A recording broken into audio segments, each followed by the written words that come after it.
Well, hello, and welcome to another video here on the Mr. Colt 45 ACP channel. Today I'm continuing on with the 38 ACPs here. This will be the last of the 38 ACP. Now, this is the Colt Model 1903 pocket hammer, and don't confuse this with the 1903 pocket hammerless. This one's, of course, chambered in 38 ACP, and the pocket hammerless was chambered in 32 ACP. Now, this is basically a sporting version done in a concealable pocket size. Colt, they saw a need for a smaller version of the powerful 38 ACP sporting model, since there was nothing else on the market at that time like this.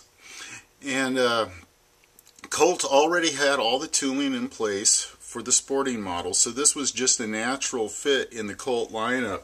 I'm going to grab a real quick, show you a military model here so you can see the difference in frame sizes.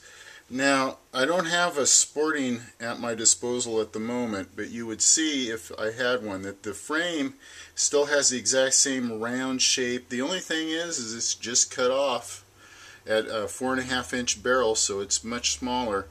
And you can see on the military model how it's square down here in the end, and just a much larger pistol here. So there you can see that concealable small carry size. Now the chambering in the 38 ACP is very close to a 9mm, so it's not quite as powerful, but it's a very close version of it.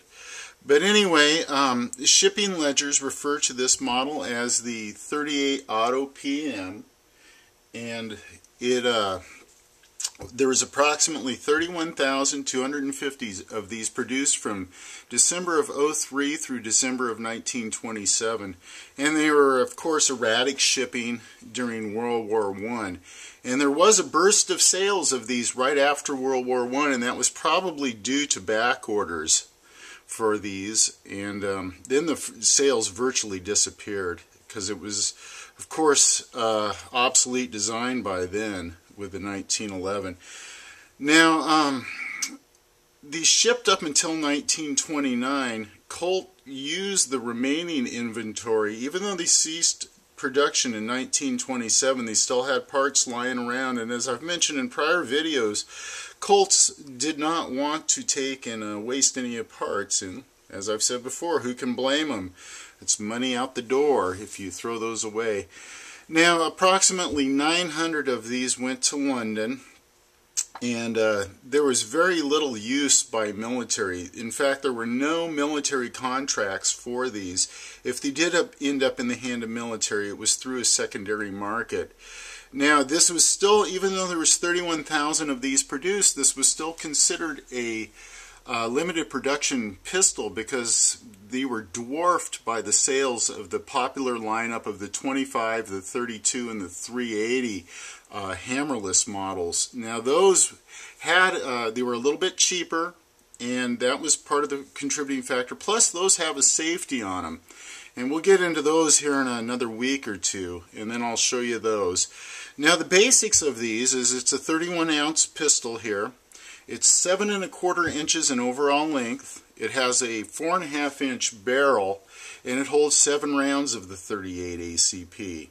Now, the finish on this is, of course, what they like to use in that time period. It's the deep, rich charcoal blue for the frame and the slide, and then all the small components, the slide lock, wedge, block, whatever you want to call this piece up here, was finished in fire blue. The pins, the links, the trigger, screws, all that stuff was done in the fire blue. Now, some of these were inscribed, very few, and a few of them were engraved. Now, it's hard to know because the factory records they would take and in the shipping ledgers inscribed and engraved were flip-flopped as terms, so it's not certain how many were done.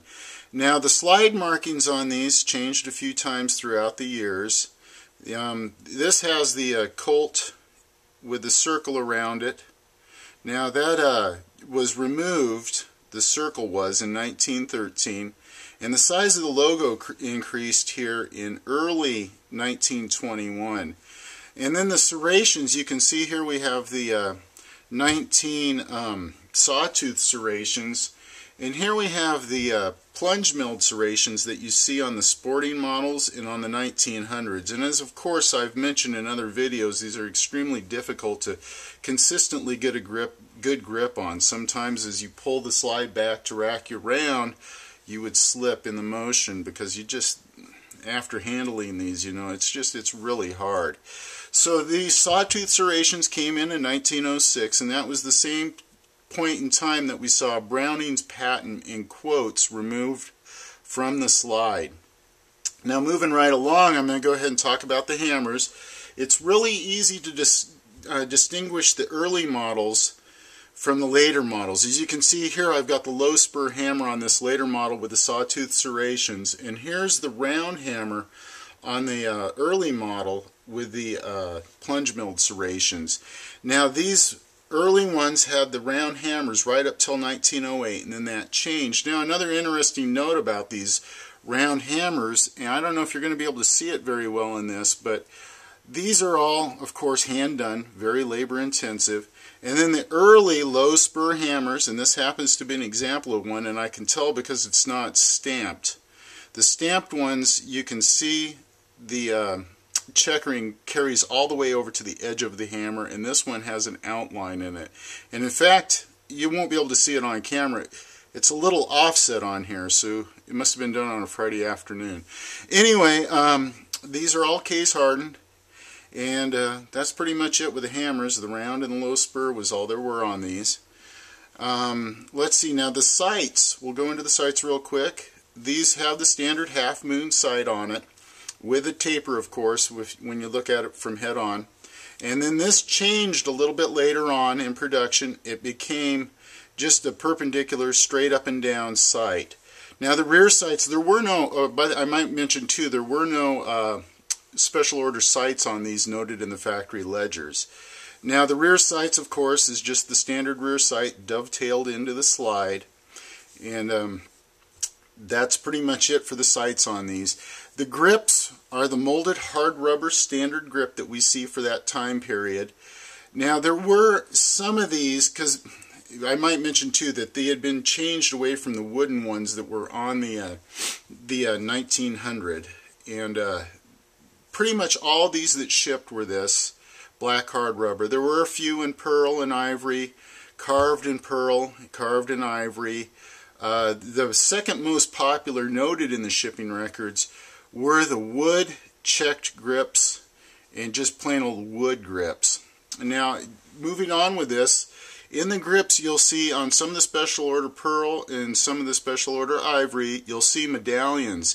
It's easy to distinguish the time period because prior to 1911 there were no medallions. From 1911 through 1919 the medallions were recessed, and from 1920 on the medallions were flush.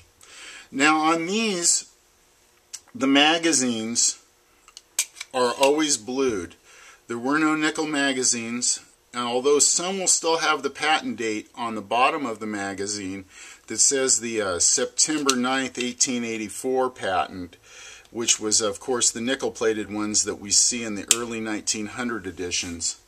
Now let's see, they took and they stamped some of these with PKT for pocket Colt .38 caliber during World War I to try to help eliminate any confusion between these as they were shipped, because you still had the military model that was going out in 38, and we didn't want to get any of those messed up. Now the barrels on these were full blue until 1916, and then after 1916 these spent less time. I'm going to reach over here and grab one that I have broken down and soaking right now.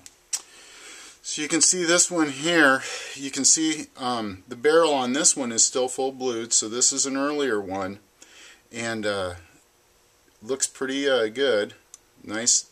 You still have the parallel ruler design here, the Browning design. You can see as the shot was fired how it would drop back down and throw the slide back. and then catch the next bullet and load it in, ready to go. And you can, with the lack of safeties, you can see how incredibly simple this design is. Right here we have the magazine catch and release, and then here's the sear spring, the trigger, and that is it, with no safety. Very, very simple. So that's what one looks like stripped down, very similar to the sporting and military models in appearance. All these early 38 ACPs, you know, they're pretty simple in design. Now, of course, this doesn't have a magazine catch, and like the 1902 military. And then from the beginning, the takedown plug on this was standard, because this came in after the 1902 patent that Browning filed for the slide lock and the takedown plug. So these are really easy to break down. This one has the verified proof symbol on it here on the front trigger bow, and that was added in 1905. Now, some of the other things about this, there was approximately 1 to 2% of these were scrapped. I'll go back and grab my other model, the one that's fully assembled. Approximately 1 to 2% of these were scrapped, and no attempt was made by Colts to fill in the scrap numbers or the scrapped guns in the serial numbers. So they didn't keep any blanks around. Like I mentioned in the prior military model issues, they had tried to fill in all those gaps because the military wanted their pistols in sequential order. Now, during World War I, there was only one production run of these, and that was in March of 1918. And then, let's see, the last one that shipped, and this is a rather odd note, the last ones put together were in 1929, but there was one that was shipped January 29th of 1934, and it was assembled by Hector in Repair Department and shipped to Smith Home and Gun Store, 2nd Avenue, Fairbanks, Alaska. So that's another interesting little footnote. Now, during the Mexican Revolution, 100 of these were shipped to Mexican dealers, so who knows what they saw down there south of the border. And then approximately 300 of these were shipped in 1908 through 1909 to Frederick Peters of Hamburg, Germany. So in conclusion, you know, even though there was only 31,000 of these produced in 24 years, it's still a limited production run. As I said, they were dwarfed in sales by those popular hammerless models.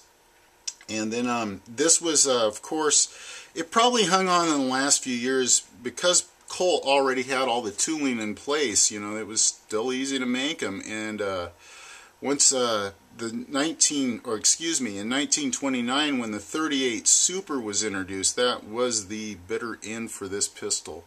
And it was just a dated design, and the high price helped bring it to an end. The lack of safeties, the public didn't like having the lack of safeties. I mean, who can blame them? They're pretty dangerous.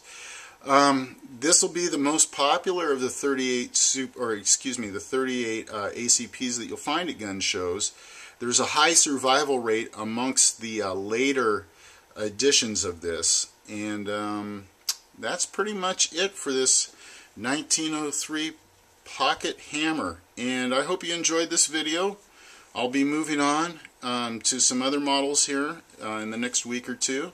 So there's just a quick rundown of the last of the 38 autos that we're going to look at.